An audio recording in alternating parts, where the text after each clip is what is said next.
Salut et bienvenue sur RIM Robotique. Nous espérons que vous vous amuserez dans cette vidéo.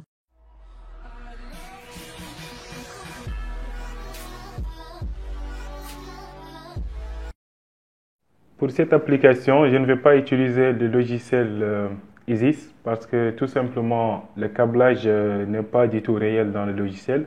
Alors je vais utiliser Tinkercad. J'en ai parlé une fois dans une de mes vidéos. Alors vous êtes prêts? On y va.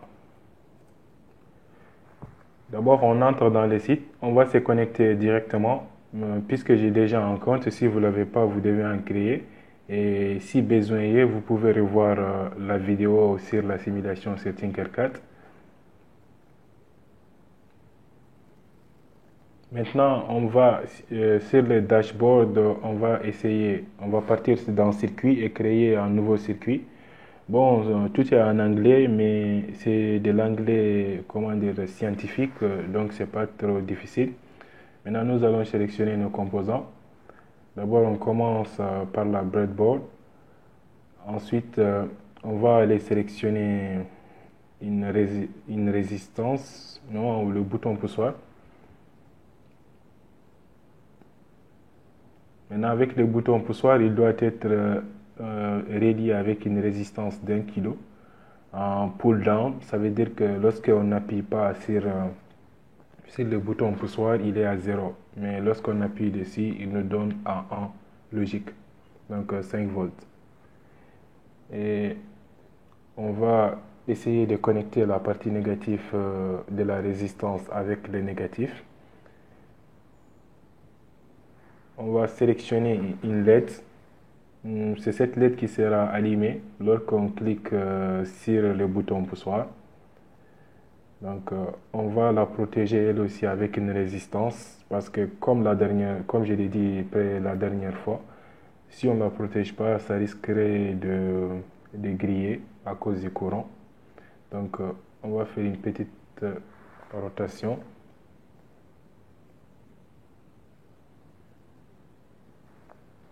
Donc, maintenant, je vais sélectionner la carte. Oh, il y a... Bon, je vais essayer de les placer de telle sorte qu'on n'ait pas trop de croisements dans les connexions. Maintenant, bon, on a approximativement tout ce dont on a besoin, nos résistances, notre bouton poussoir et notre LED. Maintenant, on va connecter comme d'habitude la partie négative de la résistance au négatif. Cette résistance, on va lui donner 1 kilo, c'est par défaut. Et la seconde, puisque c'est une LED, on va lui donner la valeur de 200 ohms. 220 ohms plutôt. Tout simplement parce que c'est un calcul de courant. Le courant du LED ne doit pas dépasser les 20 milliampères. Donc, en utilisant quelques lois, donc on peut déterminer cette valeur. Et voilà, je vais connecter la LED à la pin 13 et le bouton poussoir, son entrée sera à la pin 12. Et l'autre partie, on va les relier, c'est l'alimentation du bouton poussoir au borne positif. Maintenant, il va falloir amener l'alimentation de l'Arduino sur la carte. Pour cela, je prends le GND, je le connecte directement dans la partie négative. Et maintenant, toutes les parties négatives sont reliées physiquement à l'Arduino. Et la partie positive, les 5 volts, donc je les relie à la partie positive. Il y a seulement l'alimentation du bouton poussoir qui est. La LED, si on connectait la LED là-bas, on aurait un problème et qui sera toujours allumé. Maintenant, vous voyez que les pins sont verticalement. Chaque point, les points sont les mêmes verticalement, alors qu'horizontalement, ils sont différents. Donc, si vous allez mettre quelque chose verticalement, on risquerait de voir un court-circuit, ce qui résulterait par la destruction du composant. Maintenant, voilà les programmes par défaut. On va laisser pin mode, tout simplement parce que si vous le remarquez, notre résistance, plutôt notre LED est connectée à la pin 13. Donc, C'est pourquoi on va laisser pin mode. On définit la pin 13 comme sortie parce que c'est nous qui allons allumer ou éteindre la LED en fonction des circonstances. Mais la LED, le bouton poussoir, lorsqu'on appuie dessus, il va envoyer un signal à la carte. Donc c'est une entrée. Donc, et c'est connecté au 12. On va mettre 12. Mais au lieu de output en anglais qui veut dire sortie, on va mettre input.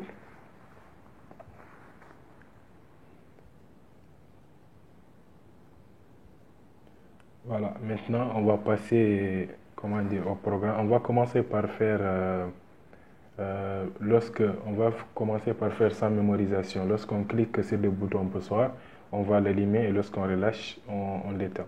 Pour cela, on a une fonction qui s'appelle le digital read qui permet de lire ici le pin numéro 12, la valeur du pin numéro 12. Je vous ai dit que lorsqu'on appuie sur le bouton, il envoie en 5 volts. Lorsqu'on relâche, il envoie en 0 volts. Donc, on va vérifier si la pin numéro 12 envoie en 5 volts. On va écrire, par exemple, digital write sur la LED. On va écrire sur la LED high, ça veut dire on va allumer la LED. Ou sinon, je vais copier cela pour gagner un peu de temps. On va mettre sinon, on va l'éteindre.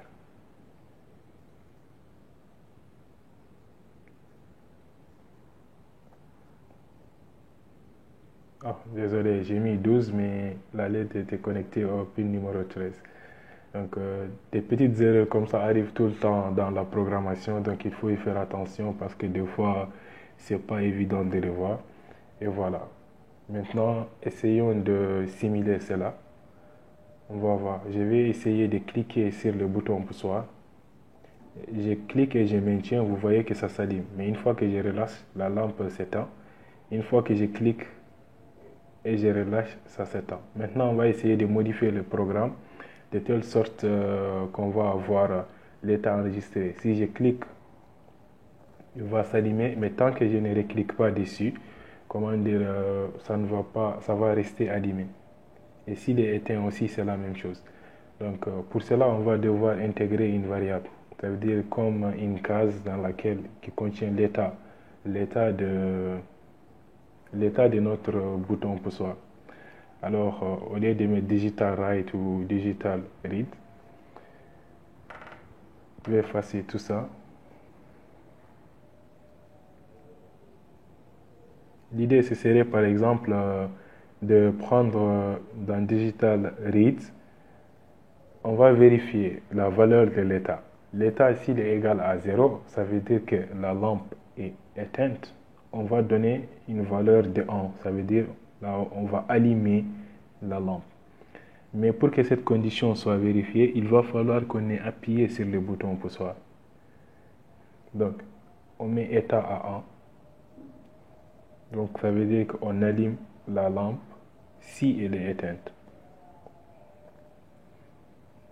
Sinon l'état est, si la lampe n'est pas éteinte, donc elle est allumée. Donc, si elle est allumée, on va lui donner la valeur de 0.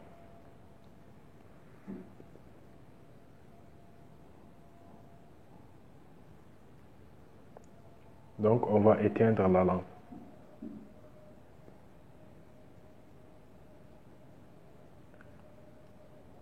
Je suis un peu lent en termes d'écriture, donc...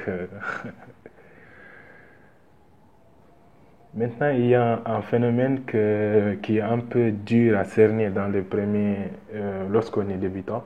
C'est que lorsque vous appuyez sur le bouton poussoir, le contact reste fermé. Ça veut dire qu'on a appuyé dessus pendant trop longtemps. Et puisque les cartes sont très très rapides, donc ils vont voir que tu as appuyé sur le bouton plusieurs fois, alors que pour toi, tu n'as appuyé qu'une seule fois. Donc ça peut amener des comportements indésirables. Donc c'est pourquoi on va mettre while. Ça veut dire tant que la valeur de notre bouton poussoir est fermée, il faut attendre. Donc, on va attendre jusqu'à ce qu'on enlève notre main du bouton poussoir pour exécuter une action. Sinon, il va rentrer à chaque fois, donc l'allumer, l'éteindre, donc ce qui n'est pas un comportement désirable pour notre LED. Donc, pour notre système plutôt. Et voilà, en sortie, en digital write, je vais juste lui donner la valeur de 13 et état. État est changé en fonction qu'on clique sur le bouton poussoir. Maintenant, on vérifie l'état. S'il est éteint, on affecte, on donne la valeur de 1. Et sinon, on lui donne 0. Maintenant, essayons de simuler ce fonctionnement. Vous voyez, je vais essayer de cliquer. Maintenant, je relâche. Vous voyez que la lampe continue à s'allumer. Je clique dessus. Ça s'éteint et ça reste dans cet état. Donc, vous voyez que c'est le fonctionnement avec mémorisé. Maintenant, on va essayer de transférer ce code sur la carte Arduino afin que je vous montre dans la pratique comment ça fonctionne. Et pour cela, il suffit juste de copier le code qu'on vient de faire dans le programme Arduino et de téléverser vers la carte. Bon, je ne vais pas avoir besoin de l'enregistrer. Alors voilà.